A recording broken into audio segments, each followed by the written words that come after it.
La temática que hemos desarrollado y que el Señor colocó en nuestro corazón para desarrollar durante este año es la iglesia, una comunidad de esperanza. La iglesia, una comunidad de esperanza. El domingo pasado el Señor nos regaló un lindo pasaje. Vosotros pues sois linaje escogido, real sacerdocio, nación santa, pueblo adquirido por Dios, para que anunciéis las virtudes de aquel que los llamó de las tinieblas a su luz admirable. Y en conclusión llegamos a la conclusión de que la iglesia es una comunidad de esperanza, gracias a que la presencia del Señor se garantiza en medio de su iglesia. No hay ninguna otra organización donde se garantice la presencia del Señor, sino solamente en medio de la iglesia. Hoy, en ese segundo sermón del año, estaremos hablando de 3 encuentros de esperanza. Qué bueno saber que su presencia, la presencia del Evangelio, siempre es garantía de esperanza.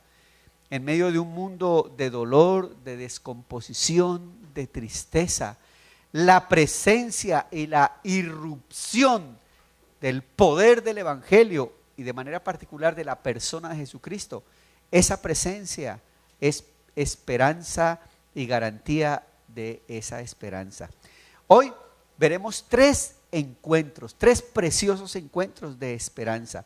Para eso vamos al Evangelio según San Marcos capítulo 5. Por favor, esta mañana no hay presentación en la pantalla, así que usted no va a estar distraído con la pantalla. La manera que vamos a utilizar esta mañana para poder reflexionar el texto y que usted lo pueda seguir es que usted va a seguir leyendo el texto bíblico paso a paso. Así que por favor venga conmigo al Evangelio según San Marcos capítulo 5 versículo 35. Evangelio según San Marcos capítulo 5 versículo 35.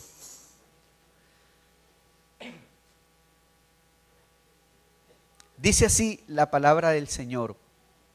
Mientras él aún hablaba, vinieron de casa del principal de la sinagoga diciendo: tu hija ha muerto. ¿Para qué molestas más al maestro? Mientras él aún hablaba, vinieron de casa del principal de la sinagoga diciendo: tu hija ya se murió, ya no hay nada más que hacer. ¿Para qué molestas más al maestro? Estas palabras brotan de los labios de unas personas que, viendo una realidad, entienden que ya no hay esperanza, que ya no hay alternativa, que ya nada se puede hacer, que no hay ninguna solución a esa realidad. Mientras él aún hablaba, vinieron de la casa del principal de la sinagoga diciendo: ya se murió, no molestes más al maestro. Sin embargo, frente a esas palabras de desesperanza, a esas palabras de resignación desesperanzada, continuo a esas palabras, Jesús, el Padre de la vida y de la esperanza, pronuncia otras palabras y dice: pero Jesús, aunque ya no haya esperanza, aunque ya no haya solución, aunque ya no haya alternativa, hay un pero. ¿Cuánto le damos gloria a Dios por ese pero? Pero Jesús, luego que oyó que es lo que se decía, dijo al principal de la sinagoga: aunque no haya y aunque veas que no hay salida, que no hay esperanza, le dice: no temas, cree solamente. ¿Cuántos damos gloria a Dios por eso? El pasaje que nos ocupa en esta mañana, vamos a hablar de 3 encuentros, y es posible que, al igual que estas personas, usted y yo, es posible que podamos haber llegado a este lugar con alguna situación, con alguna circunstancia en la cual creemos que ya no hay solución, que ya no hay alternativa, que ya no hay salida, que ya no hay esperanza, y usted haya llegado a este lugar diciendo: ya no hay nada más que hacer, esto no tiene salida, no tiene solución, ya se acabó, se murió, apaguemos y vámonos. Sin embargo, cuando estamos hablando de la iglesia Comunidad de Esperanza, qué bueno que aunque usted y yo en algunas circunstancias pensemos que ya no hay salida, ya no hay alternativa, aparece en escenario la misma voz de esperanza que esta mañana el Señor nos dice: aunque tú creas que no hay salida, que no hay solución a tu problema, a tu circunstancia, aunque creas que ya todo está acabado, el Señor en esta mañana te dice: no temas, cree solamente, no temas, cree solamente. El Evangelio según San Marcos es uno de los evangelios más hermosos que hay, de los 4 evangelios.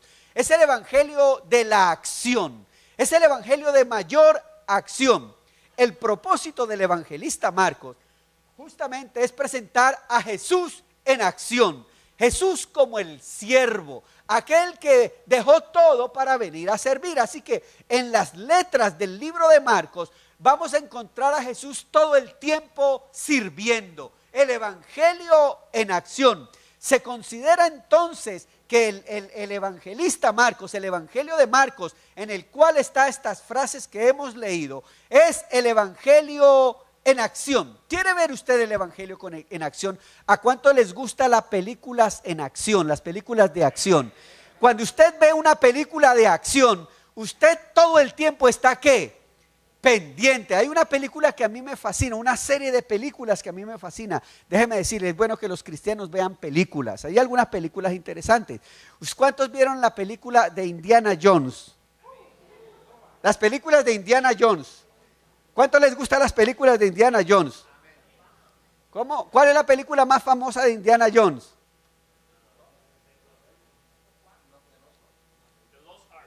El tesoro escondido, ¿verdad? El arca perdida, el arca perdida. Bueno, es una de las películas. Y usted se sienta a ver esa película. Y aunque ya la haya visto, usted se sienta a ver esa película y no se puede parar. ¿Por qué razón? ¿Por qué razón? Porque en esa película hay mucha ¿qué? Acción. E Indiana Jones no acaba de salir de una circunstancia cuando ya le llega la otra. Y no acaba de salir de esa circunstancia y ya le llega la otra. Y Indiana Jones todo el tiempo está tratando de salvar las circunstancias. Y su mirada está puesta en el arca que quiere encontrar, la famosa arca perdida, el tesoro escondido. Él nunca pierde la esperanza, aunque todas las circunstancias sean adversas. Él se mantiene caminando hacia el arca perdida. Yo no sé si al fin la encuentra. Creo que sí la encuentra, ¿verdad que sí la encuentra? Esta tarde todos van a ir a buscar internet, Indiana Jones, el arca perdida. El asunto es que el evangelista Marcos parece ser un evangelio de acción. Mire, abra su Biblia. En el capítulo 1, mire, tan solo han pasado 21 versículos cuando Jesús allí empieza el accionar. Es Jesús en acción. Por ejemplo, en el versículo 21, usted encuentra a Jesús bregando con un endemoniado. Allí en la sinagoga, Jesús brega con un endemoniado. Luego, en el versículo número 29, encuentra a Jesús sanando a una enferma, a la suegra de Pedro. Tan solo unos versículos más adelante, en el versículo 32, dice que cuando llegó la noche, luego que el sol se puso, le trajeron todos los que estaban, ¿qué? Los que tenían enfermedades y los endemoniados. Y dice el versículo 34, y sanó a muchos que estaban enfermos de diversas enfermedades, y echó fuera muchos demonios, y no dejaba de hablar a los demonios porque le conocían. Luego sigue más adelante en el capítulo 1, en el versículo 40, dice que vino a él un leproso. Ahora encontramos al Señor con un leproso. Vino a él un leproso rogándole e hincándose de rodilla. Y Jesús, teniendo misericordia de él, dice el verso 41, dice: yo quiero que seas limpio, sé limpio. rápidamente usted va al capítulo 2 y entonces se encuentra a Jesús ahora con un paralítico. Entró Jesús otra vez en Capernaum después, algunos días, y se oyó que estaba en casa. Y se acuerdan que todos, aquella historia de cómo bajaron aquel paralítico en medio de la casa donde Jesús estaba predicando. Mire, encontramos a Jesús todo el tiempo en acción. Vamos en el capítulo 2, pero rápido, vaya al capítulo 3. Y en el capítulo 3, rapidito, otra vez, empezando el capítulo, encuentra a Jesús sanando a un hombre que tenía una mano seca. Y dice el versículo 5, entonces mirándolos alrededor, con enojo entristeció por la dureza de sus corazones, pero le dijo al hombre, extiende tu mano. Y él la extendió y la mano fue restaurada. Bueno, entonces rápidamente, otra vez en el capítulo 3, en el versículo 10, dice que él sanó a muchos que tenían unas plagas, porque había sanado a muchos, de manera que por tocarle, cuantos tenían plagas, caían sobre él. Y dice el versículo 11, y los espíritus inmundos al verle se postraban delante de él y daban voces diciendo, tú eres el Hijo de Dios. Vamos entonces al capítulo 4 y la experiencia del capítulo 4 es de ese evangelio en acción donde Jesús libera a unos hombres de un naufragio. En el versículo 35 en adelante dice que llegó la noche y Jesús entonces se durmió y se levantó una gran tempestad, y entonces vemos a Jesús ahora calmando la tempestad. Encontramos a Jesús actuando con los que están en opresión por los endemoniados, por los demonios, con los endemoniados, con los enfermos, con los leprosos, con el paralítico, con el de la mano seca, con los que tenían plagas. Ahora actuando en medio de la naturaleza, encontramos a Jesús en el evangelio en acción, hasta que llegamos al capítulo 5. En este capítulo 5 hay 3 preciosos encuentros del evangelio en acción.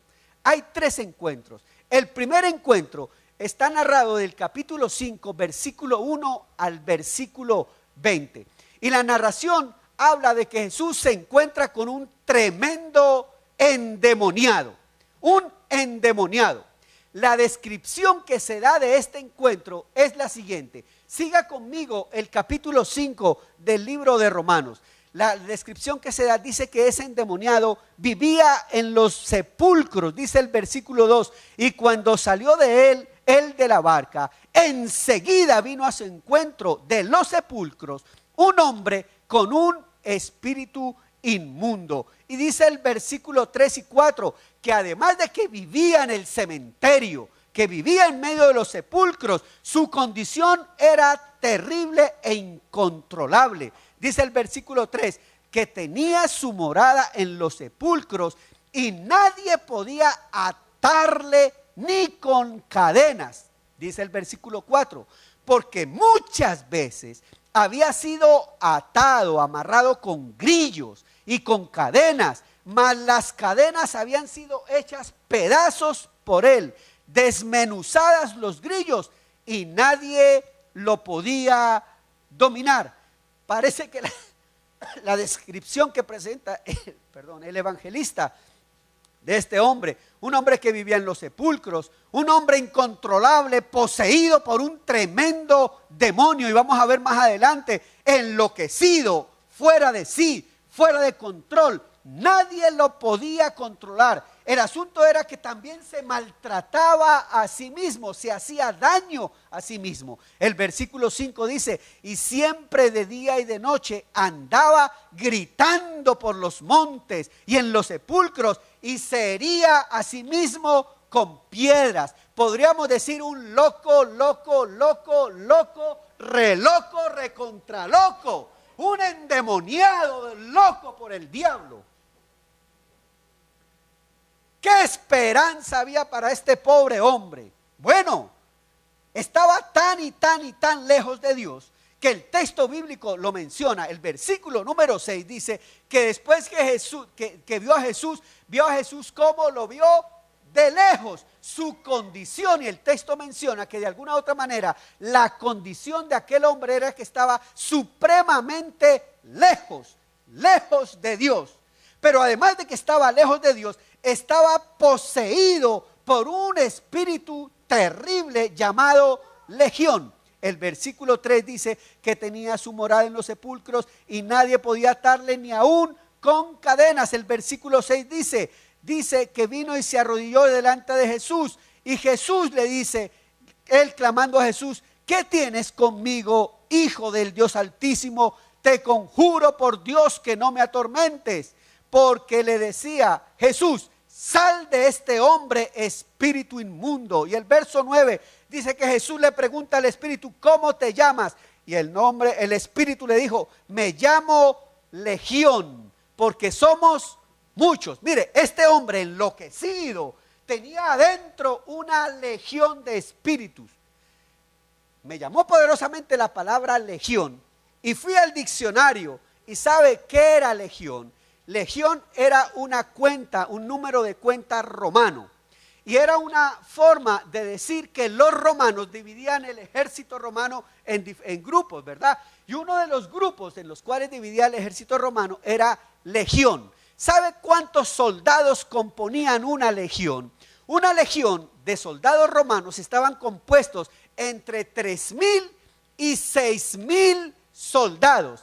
Así que cuando este espíritu le dice al Señor que se llama Legión, más o menos lo que está queriendo decir: a este hombre lo tenemos entre 3,000 y 5,000 espíritus. ¿Qué esperanza habría para aquel hombre? Más adelante finalmente nos damos cuenta cuántos espíritus eran. En el versículo 13 dice: y cuando Jesús le dio permiso, saliendo aquellos espíritus inmundos, entraron en los cerdos, los cuales eran como 2,000. Usted imagínese a una persona poseída por 2,000 espíritus diabólicos. Loco, desquiciado, sin esperanza, sin razón. Sin embargo, este hombre que no tenía ninguna esperanza, es más, que habían bregado con él, la comunidad había intentado bregar con él. Dice que lo amarraban ¿con qué? Con cadenas. ¿Y lo amarraban con qué? Con grillos, pero las cadenas las rompía, los grillos los rompía. No había ninguna esperanza para él. Sin embargo, para este que no había ninguna esperanza, bendito el Señor, apareció el Evangelio, apareció el encuentro providencial del Evangelio. Para este hombre que ya no había esperanza, que su condición era lamentable, deplorable, sin solución, nadie lo podía dominar. Ese hombre encontró una luz de esperanza. Yo quiero que usted determine, y miren los 3 encuentros, hay 3 similitudes. En primer lugar, la primera similitud en todos los encuentros es que ya no había esperanza, ya no había aparente solución, ya no había alternativa. ¿Cuántos de nosotros estamos amarrados, estamos atados a circunstancias, a problemas que hemos bregado de una u otra manera, y esas circunstancias todo el tiempo nos están amarrando, y vemos que de pronto no hay salida, no hay solución? Pues déjeme decirle, aunque usted se sienta amarrado, atado a ese problema, a esa tentación, a esa condición, hay esperanza en Jesucristo en esta mañana, porque apareció el Señor. Ahora, aunque aparentemente no había esperanza, en medio de esa desesperanza, este hombre, es increíble, yo no había encontrado eso en el texto, y estudiándolo esta semana encontré eso. Aunque aparentemente no había esperanza, este hombre tiene una actitud. Escuche esto, y yo le quiero compartir con usted en esta mañana lo siguiente: aunque sienta que no tenga esperanza, no pierda las buenas actitudes. Escuche, aunque usted mismo sienta que no hay esperanza, no pierda las buenas actitudes, porque mire lo que pasa. Aunque este hombre no tenía esperanza, tuvo una actitud. El versículo 2 nos da una pista, dice: y cuando salió él de la barca, ¿quién? Jesús acababa de salir de la barca, y apenas salió de la barca, dice, subráyelo ahí, dice, enseguida vino a su encuentro, ¿quién? De los sepulcros vino un ¿qué? un endemoniado. ¿Qué quiere decir eso? Aunque usted no sienta esperanza, no pierda la actitud de prontamente buscar ayuda. Escuche, prontamente, enseguida. Enseguida dice el versículo 5, versículo 2, que él enseguida salió al encuentro de Jesús. Pero lo ratifica en el versículo 6 cuando él dice: cuando vio pues a Jesús de lejos, ¿qué hizo el endemoniado? ¿Qué hizo? Léalo. Necesito que usted lea la Biblia, porque si no, no me está prestando atención. Abra su Biblia. ¿Qué hizo? ¿Qué hizo? ¿Qué hizo el endemoniado? ¿Qué dice? ¿Qué dice que hizo? Corrió. ¿Corrió a dónde? A Jesús. Escuche, aunque usted haya perdido la esperanza, no pierda la actitud, la prontitud para hacer algo, para buscar ¿qué? ¿Sabe a veces por qué perdemos la esperanza? Y finalmente, porque nos hace falta ¿qué? La actitud. Y este hombre, con todo y su condición, mire, con todo y su terrible condición, con todo y eso mantuvo una actitud. Apenas vio una solución, apenas vio que el Señor era su esperanza, corrió. En esta mañana, no se quede pegado a la banca. No se quede esperando en el nombre del Señor. Atrévase a decir: Señor, aquí estoy con esta situación. Aquí estoy, corre en esta mañana y busca esa ayuda. Pero ¿sabe qué? Además de que hubo una actitud de disposición, de prontitud, hubo una profunda actitud de humildad, de dependencia y de decir: Señor, solo tú eres mi esperanza. Solo tú me puedes ayudar. Dice el versículo 6, dice que cuando vio a Jesús de lejos, corrió y se arrodilló ante él. Mire, hay gente que está mal, pero dice: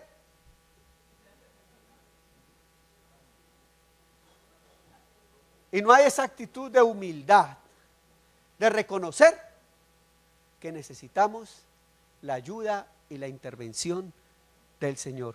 Mire, aquel pobre hombre se arrodilló, se humilló y dice el versículo 7, y clamando a gran voz, aquel hombre dijo: Señor, solo tú puedes. ¿Cuánto le damos la honra y la gloria al Señor? Mire, que si llegamos con esa actitud, aunque aparentemente no haya salida, aunque aparentemente no haya alternativa, así como hubo una actitud de parte del hombre, también hay una actitud de parte de Jesús. ¿Sabe qué pasó? ¿Sabe qué hizo Jesús? Rapidito en el versículo 9. Siempre que nosotros clamemos, siempre que estemos prontos a buscarlo a Él, Él siempre está dispuesto a escucharnos, siempre está dispuesto a atendernos. Dice el versículo 9 que apenas aquel hombre le clamó, Jesús no se hizo el desinteresado, Jesús no se hizo el que no le importaba. Rápidamente le preguntó al hombre, le dijo al espíritu: ¿cómo te llamas? Lo que estoy diciendo es que Jesús rapidito atendió la situación y con autoridad y con poder le dijo al espíritu en el versículo número 13. Luego Jesús les dio permiso y saliendo aquellos espíritus inmundos entraron en los cerdos, los cuales eran como 2,000. Jesús pronto a atendernos. Qué bueno que Él tiene la autoridad y el permiso para liberarnos de cuanta cosa nos esté amarrando, de cuanta cosa nos esté confundiendo, de cuanta cosa nos esté haciendo perder la esperanza. Y es que déjeme decirle, una de las metas del Evangelio es poder liberar al ser humano de toda opresión. ¿Cuántos damos gloria a Dios? Una de las metas del Evangelio es liberar al ser humano de toda opresión. Llámese física, llámese emocional, llámese mental, de cualquier opresión. Digan esta mañana: me declaro libre en el nombre poderoso de Jesús.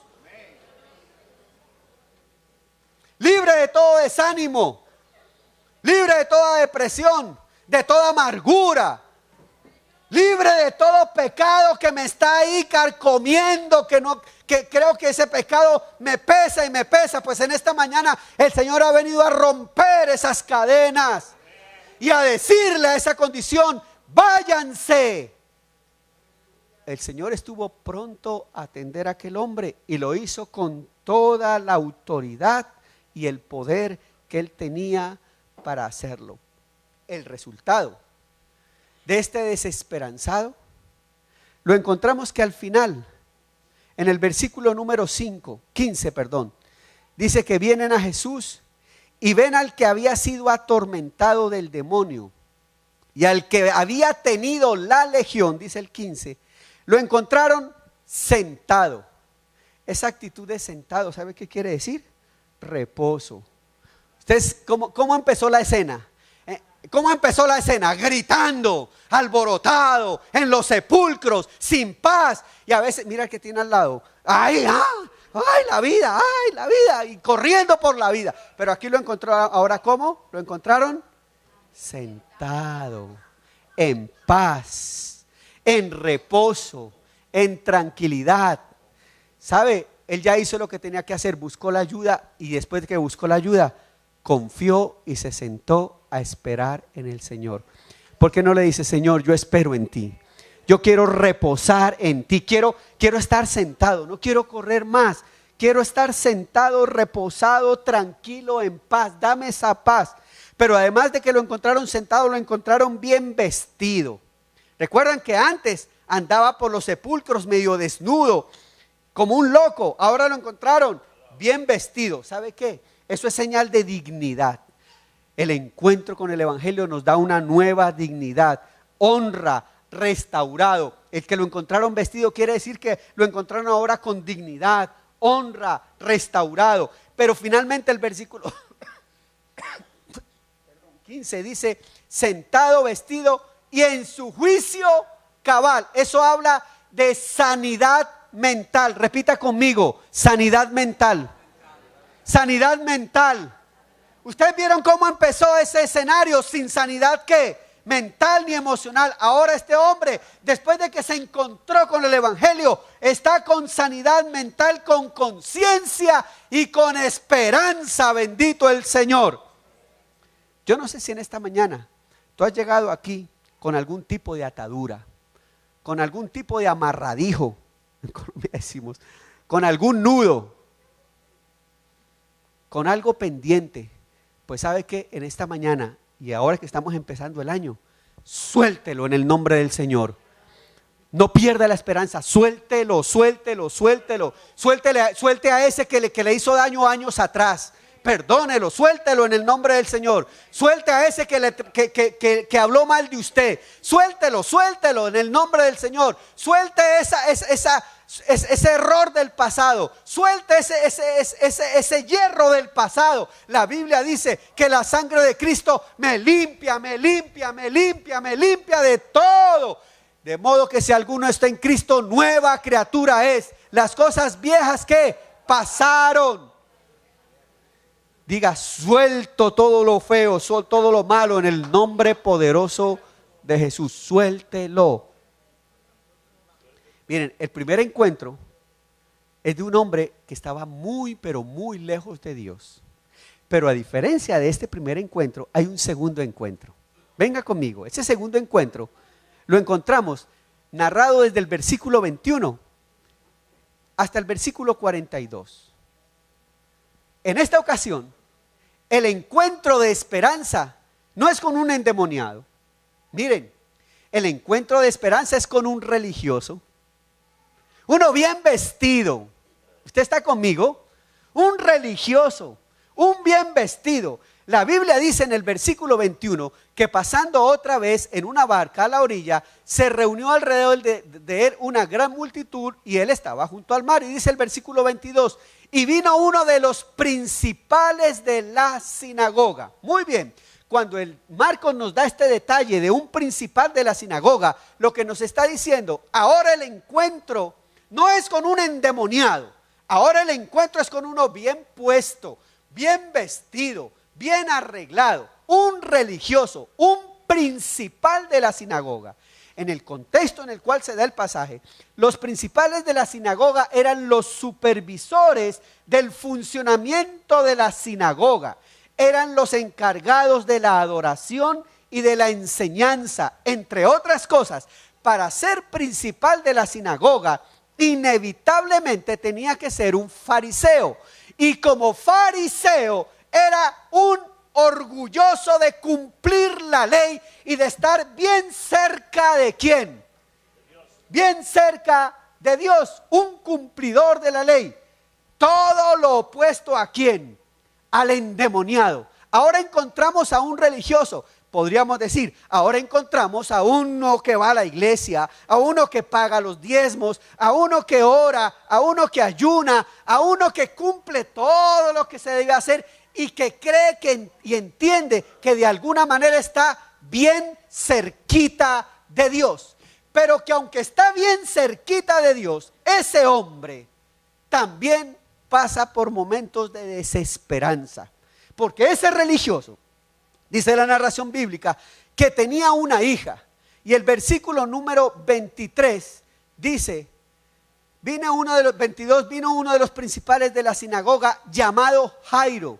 Y luego que le vio se postró a sus pies, ya lo veremos más adelante, y dice, y le rogaba mucho, verso 23 diciendo, mi hija está agonizando. Subraya por favor la palabra agonizando.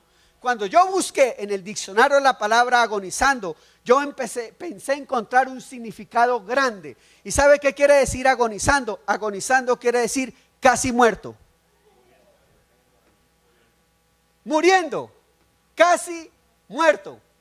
Como quien dice, cuando Jairo, el religioso, el cumplidor de la ley, el que creía que estaba cerca de Dios, pasa por una realidad, cae en un estado de desesperanza y dice, mi hija se está muriendo.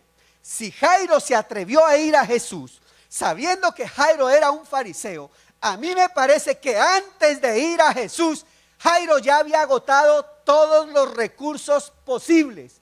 Él era un entendido, no era un analfabeta. Jairo era un entendido. De hecho, además de ser fariseo, se consideran que los fariseos y más los que manejaban la sinagoga, a diferencia de los que manejaban el templo, los de la sinagoga eran la élite judía, eran los que tenían mucho poder económico, por eso manejaban la sinagoga. Lo que quiere decir que Jairo, además de haber orado, ayunado, pagado los diezmos, llevado a esa pobre muchacha a un médico, a otro, había agotado todos los recursos, pero finalmente llega y se encuentra con el Señor y le dice, he hecho todo y ya no hay salida. Mi hija se está muriendo.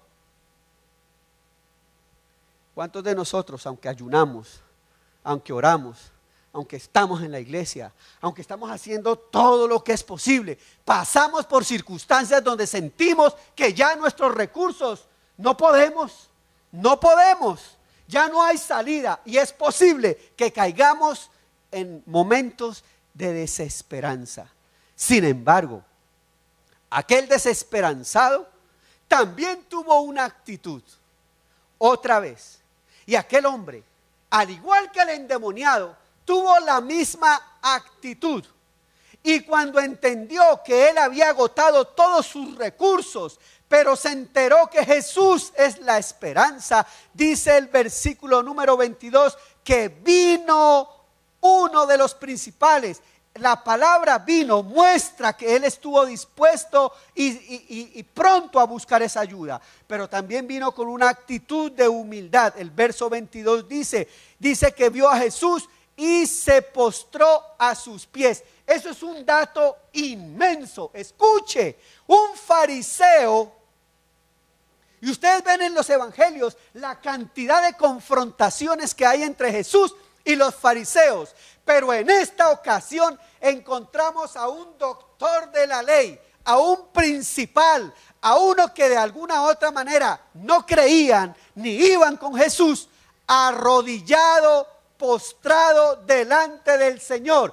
Eso quiere decir que toda su estructura religiosa, denominacional, de donde fuera, la hizo a un lado por encontrarse con la verdad del evangelio.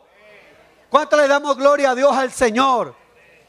¿Cuántas veces? Ay, no, mire, que yo soy cristiano, yo soy de tal iglesia, yo llevo tantos años en el evangelio, yo llevo tanto, y esas corazas, todas esas estructuras no nos permiten acercarnos con humildad delante del Señor.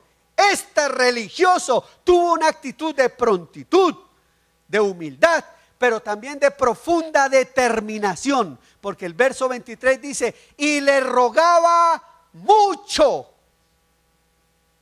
Usted ve a un fariseo rogándole mucho a Jesús y le rogaba mucho. Yo estoy determinado, esta es mi última tabla de salvación, es mi última esperanza. Le rogaba mucho diciendo, mi hija está agonizando, por favor, venga y ponga las manos sobre ella para que sea salva y vivirá.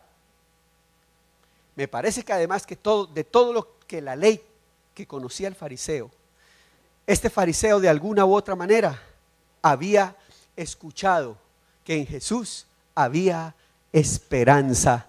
La fe viene por el oír la palabra del Señor. Por eso, aunque usted se sienta sin esperanza, venga y escuche que en el Señor hay esperanza. Pero mire, ¿sabe? Si esa fue la actitud del hombre, también otra vez, la actitud de Jesús. Al igual con el endemoniado, donde Jesús estuvo dispuesto a atender al endemoniado, rápido, pronto Jesús estuvo dispuesto a atender a este hombre. Y sabe, dice el versículo 24, que apenas él le rogó, dice, fue pues con él. Él no se puso a decir, ¿se acuerdan cuando Lázaro, que fue que se demoró 4 días? Pero aquí no, aquí fue que, dice que Jesús fue que pronto a atender a Jairo. Qué bueno que el Señor siempre está dispuesto a él y atendernos. Y hay algo interesante en relación a que es Jairo. ¿Sabe? La compasión del Señor alcanza para todos. ¿Cuánto le damos gloria a Dios? No importa que usted esté lejos, no importa que esté cerca, no importa que sea religioso, no importa que esté amarrado, no importa lo que haya pasado, la compasión y la gracia del Señor alcanza para todos. Bendito el Señor. Y con compasión el Señor dijo, wow, la hija de este pobre hombre está que se muere, voy a su casa. Y se dispuso a caminarse a su casa.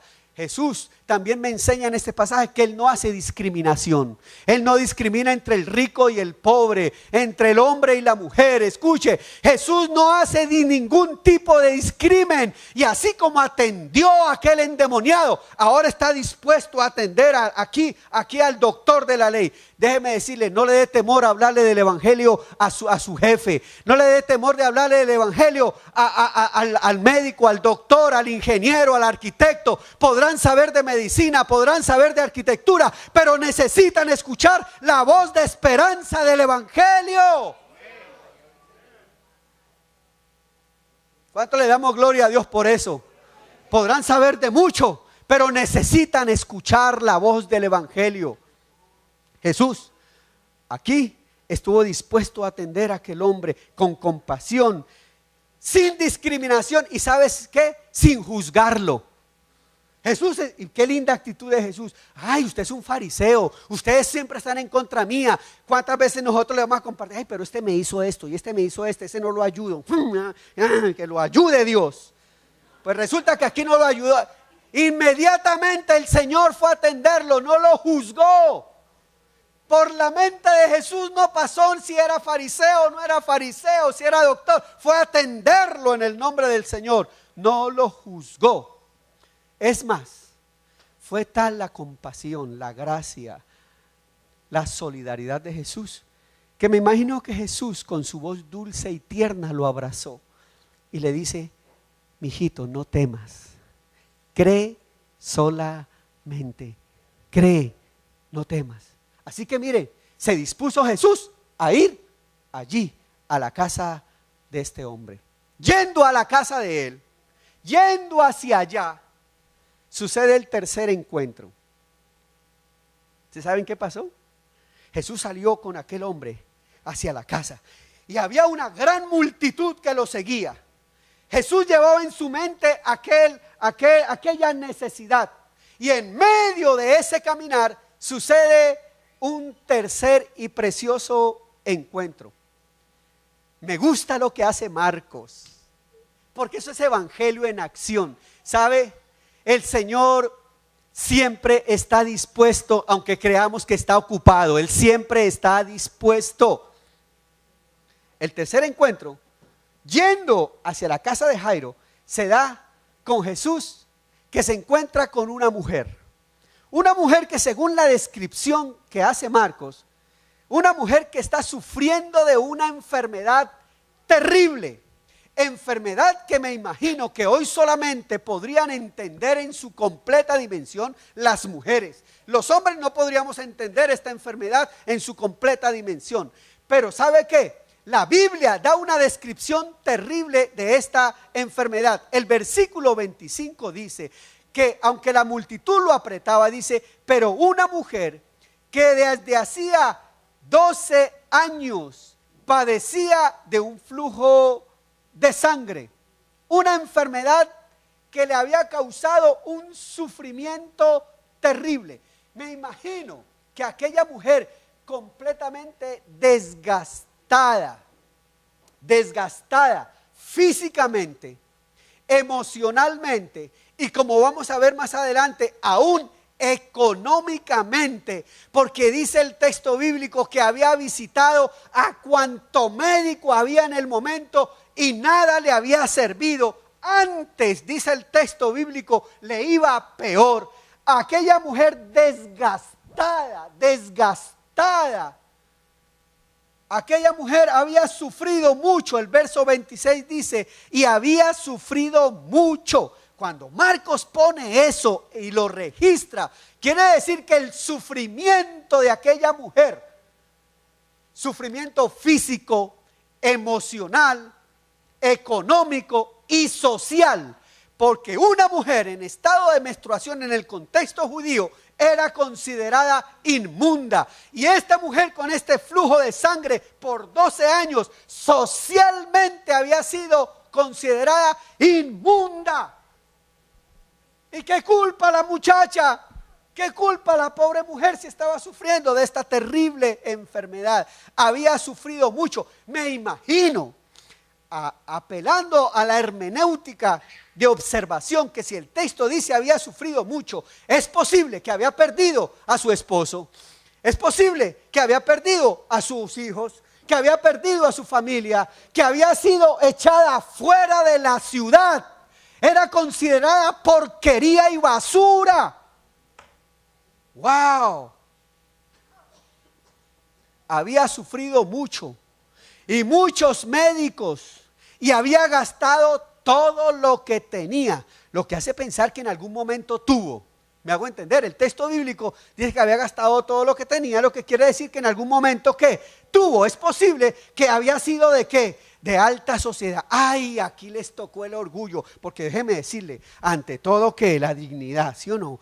La sociedad. Y me imagino que esta mujer había caído de estado ¿qué? Estatus económico y social. Había gastado todo lo que tenía y nada había aprovechado. Antes le iba peor. Esta mujer había también perdido toda esperanza. Encontramos al endemoniado que había perdido toda la esperanza, pero que se encontró con el evangelio. Encontramos al religioso, a Jairo, que había perdido toda la esperanza porque su hija estaba ¿cómo? Agonizando, y había gastado todo, pero se encontró con el evangelio. Y ahora encontramos a esta mujer que también había perdido toda la esperanza, pero otra vez. Esta mujer, al igual que el endemoniado, y al igual que Jairo, y aquí es donde empezamos a hacer la aplicación. Esta mujer, al igual que los otros dos, también tuvo ¿qué? Una actitud de prontitud. Prontitud, dice el versículo 27, que cuando oyó hablar de Jesús, vino por detrás entre la multitud y tocó su manto. Yo no sé si la mujer había oído hablar del endemoniado. Yo no sé si la mujer había oído hablar del de la mano seca o del paralítico, pero lo que esta mujer decía es: yo voy. Usted se imagina, en medio de la multitud, una pobre mujer que yo me imagino que por su condición, ¿cómo era? Delgadita, sin fuerzas y abriéndose paso en medio de una multitud que aprisionaba a Jesús. Sin embargo, ella había oído hablar de Jesús y dijo: no tengo esperanza, pero voy a ir, aunque ni siquiera yo misma tenga fuerzas. ¿Cuántas veces nos hemos sentido que a veces ya no tenemos ni siquiera fuerzas? Pero aunque ni siquiera tengamos fuerzas, no perdamos la actitud. Y dice que aquella mujer fue y con toda la disposición, pero también con toda la fe, se atrevió y tocó el manto de Jesús y puso su fe en acción. Porque dice el texto bíblico en el versículo 28, porque ella decía: si tan solamente tocara su manto, seré salva. Bendito el Señor. Wow. Eso es fe en acción. Ella no solamente lo creía, se atrevió a abrirse paso en medio de la multitud. Y déjeme decirle, Jesús, quien era gente pública, tenía sus guardaespaldas. ¿Usted sabía? Sí, claro que sí. Unos macancanes. ¿Usted cree que Pedro qué era? Pedro era un pescador. ¿Ah? Y tenía ahí a 12 que lo guardaban. De hecho, en alguna ocasión, los niños se intentaron acercar y los guardaespaldas que le dijeron: quiten de aquí, muchachitos. No. Y los discípulos que protegían ¿a quién? A Jesús. Pues mire, esta mujer no le importó los bacancanes, no le importó los guardaespaldas, no le importó la multitud. Fue y dijo: si tan solo lo tocare, yo sé que seré sana. Fue y lo tocó. Pero otra vez, esa disposición, esa fe en acción, con un profundo espíritu de humildad. Porque dice el versículo 33, entonces la mujer, temiendo y temblando, sabiendo que en ella había sido hecho el milagro, se postró delante de él y le dijo toda la verdad. El texto me enseña varias cosas. Que si yo me voy a acercar al Señor para no perder la esperanza, otra vez, al igual que el endemoniado, al igual que Jairo y al igual que esta mujer, tengo que ser humilde. Pero además de ser humilde, aquí me da un elemento más. Le tengo que decir al Señor toda la verdad. Esta mujer se acercó y dice el texto que le dijo al Señor toda la verdad. Hay gente que dice: Señor, ayúdame en lo que tú ya sabes. No. Dígale al Señor toda la verdad. Señor, es que tú ya lo sabes. No. Dígale al Señor toda la verdad. Dígale: Señor, ¿sabe qué? Me estoy sintiendo así. Me ha pasado esto. Señor, me hirieron así. Dile los detalles al Señor. Dile toda la verdad. Otra vez, al igual que con el endemoniado, y al igual que con Jairo, Jesús siempre está dispuesto otra vez a atendernos. Hay una disposición inmediata. Pues déjeme decirle, tan solo bastó que aquella mujer lo tocara.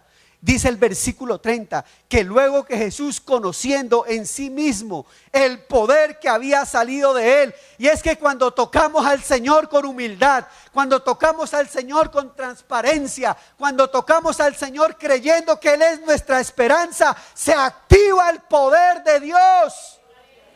Se activa el poder de Dios.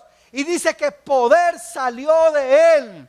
Y entonces Jesús le pregunta y dice: ¿quién ha tocado mis vestidos? La pregunta no era para juzgar, la pregunta no era para saber de alguna otra manera, sino era para testificar que de él había salido poder. ¿Cuánto le dan gloria a Dios?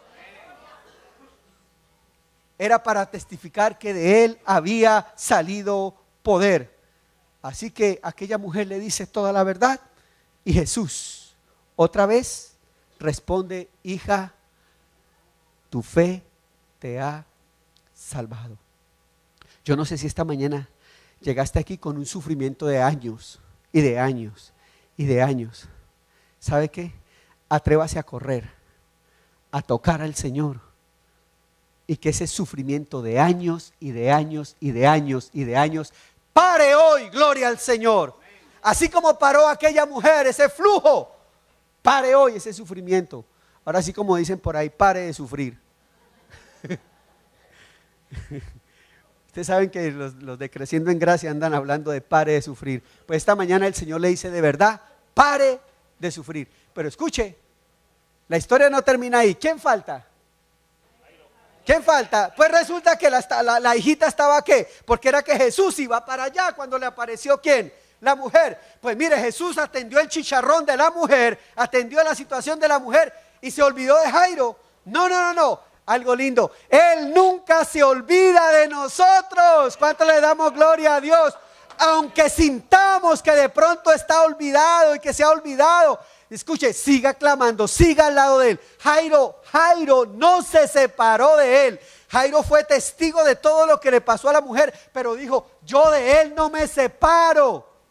Yo le voy a decir, él no se ha olvidado de tu petición. Jamás se ha olvidado de tu petición. La historia del tercer y del segundo encuentro termina en que el Señor llega a la casa de Jairo y encuentra allí a todo el mundo llorando y alborotado. Versículo 39, y entrando les dijo, ¿por qué alborotáis y lloráis? Bueno, yo les voy a contar qué era lo que pasaba. En aquel entonces existían lo que se llaman las playideras.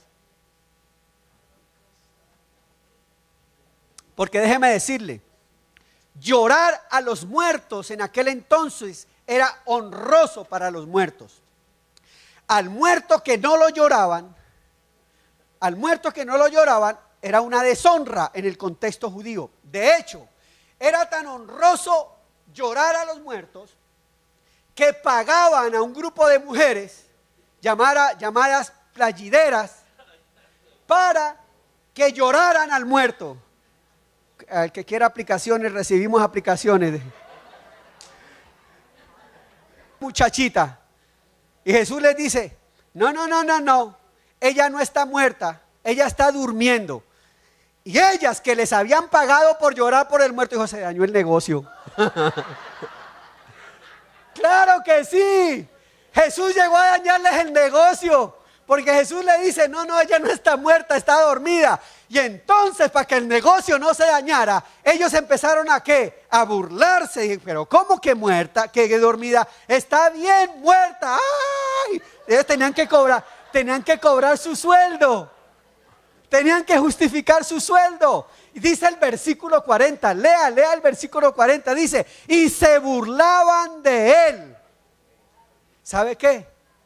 Un alto espíritu de desesperanza y de incredulidad. ¿Cuántas veces usted está en una circunstancia, pero usted sabe que el Señor le va a ayudar y lo comenta a alguien y ese alguien le dice, ¿qué? ¿Que Dios lo va a sacar de esa? ¿Que Dios lo va a ayudar? ¡Mentira! Pues déjeme decirle que no, porque Jesús, con toda la autoridad, Él quita todo impedimento. ¿Cuánto le damos gloria a Dios? Y le dijo a esas mujeres, cállense, váyanse de aquí, quítense de aquí. Y la sacó. Y la dejó solamente a la niña y a sus padres. Y quitando todo impedimento para que la fe fluyera, gloria al Señor. ¿Por qué no le dice al Señor, quita impedimentos para que mi fe fluya, Señor? Quita impedimentos. Entró con toda autoridad de esperanza y toma la mano de la niña y le dice, Talita Cumi, que traducido es, niña, a ti te digo, levántate. La narración que hace Lucas de este episodio dice que la niña se levantó y enseguida se levantó con hambre, porque enseguida le dieron ¿qué? A comer, bendito, enseguida le dieron de comer, se levantó con hambre la muchachita.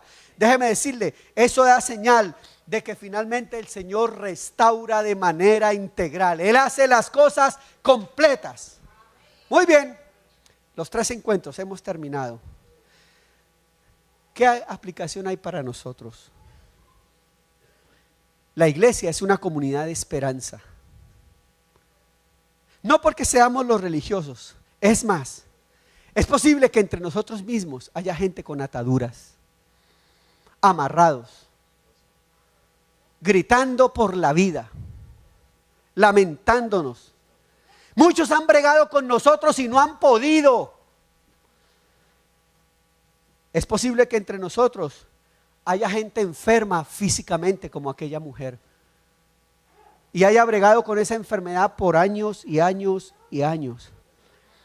Al igual que Jairo, hay muchos entre nosotros religiosos que creemos que estamos cumpliendo con todo lo que tenemos que cumplir, pero finalmente necesitados. Y finalmente algo se nos está muriendo. La economía, el hogar, la familia, se nos está desbaratando, se nos cayó la estantería de la casa. Pues finalmente, independientemente de cuál sea nuestra condición, bendito el Señor, que su presencia en medio de ellos, que fue garantía de esperanza, ese mismo Señor que atendió al endemoniado, el mismo Señor que atendió a Jairo y el mismo Señor que atendió a aquella mujer, Él está aquí con nosotros en esta mañana. ¿Cuánto le damos gloria al Señor? Y Él está aquí para decirte, aquí estoy, te quiero escuchar. Aquí estoy para tocarte, aquí estoy para escucharte, aquí estoy para ayudarte, aquí estoy para ser tu esperanza. Aquí estoy para abrazarte y decirte, no temas, no temas, cree solamente, que así nos ayude el Señor.